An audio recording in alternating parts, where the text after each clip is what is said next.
Coming up on 5 Minute News. White House seeks to discredit Fauci in memo leaked to reporters. Judge orders halt to federal executions. And robot dolphins, the cruelty-free $20 million animal you can't tell from the real thing. It's Tuesday, July 14. I'm Anthony Davis. The White House has taken the unusual step of attacking a member of its own coronavirus task force by providing a document to several media outlets that contains a list of comments made by Dr. Anthony Fauci in an effort to damage his reputation.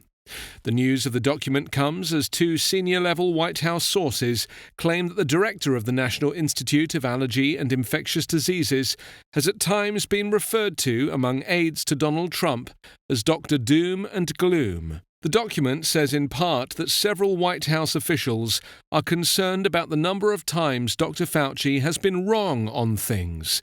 The document goes on to list examples of what the White House views as Fauci contradicting himself. One example is a comment made by Fauci on TV in late February that at this moment there is no need to change anything about what you're doing on a day-to-day basis. However, that was not the full statement Fauci made during the interview. Right now, the risk is still low, but this could change, Fauci also said at the time. On Friday, Dr. Fauci said that he hadn't seen or spoken to Trump in person since the 2nd of June. Meanwhile, yesterday, Donald Trump retweeted a conspiracy theory from a former game show host, Chuck Woolery, who suggested that the Centers for Disease Control and Prevention, the media, Democrats, and our doctors are lying about COVID-19 in an effort to hurt Trump in November's general election.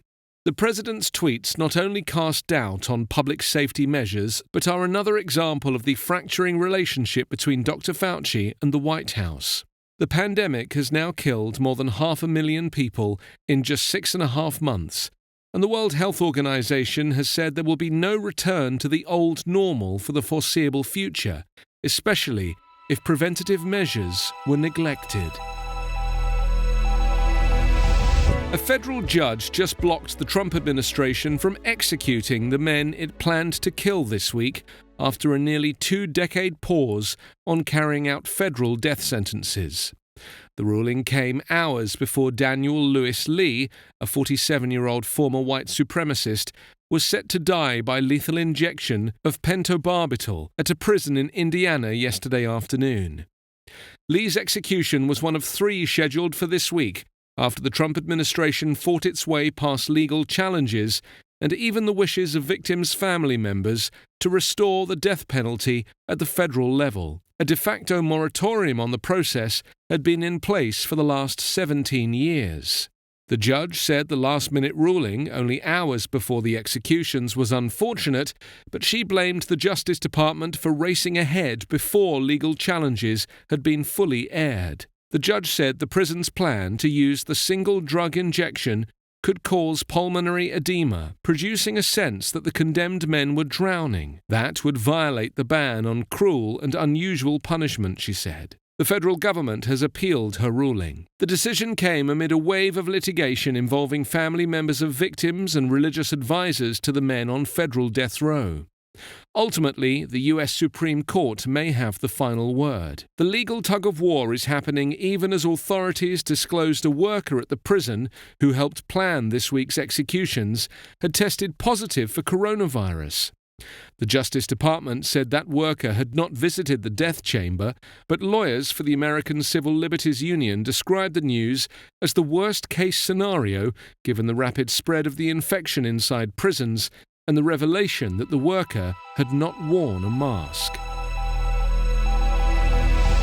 Entrepreneurs in New Zealand are working with American creators of some of Hollywood's most famous creatures to develop animatronic dolphins that look almost identical to their living counterparts. A robotic dolphin that can nod an answer to a child, thanks to the human controlling it by remote, might sound unappealing or disconcerting.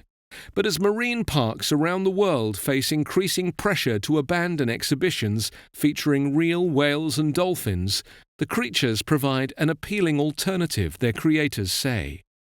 The marine park industry had falling revenues for over a decade due to ethical concerns and the cost of live animals. Yet the public hunger to learn about and experience these animals is still as strong as ever, said Roger Holzberg, a California-based designer of the life-size robot bottlenose dolphins and a former creative director at the Walt Disney Company. But with a price tag of around 40 million New Zealand dollars per dolphin, the biggest obstacle for the creators of the animatronic creatures is proving to potential clients that the robotic sea creatures will work out to be cheaper in the long run than the real thing. Bottlenose dolphins, on average, live for less than 20 years in captivity, but 30 to 50 years in the wild. The prototype for the dolphin weighs more than 270 kilograms and is indiscernible from the real thing, the condition investors stipulated for proceeding with the project.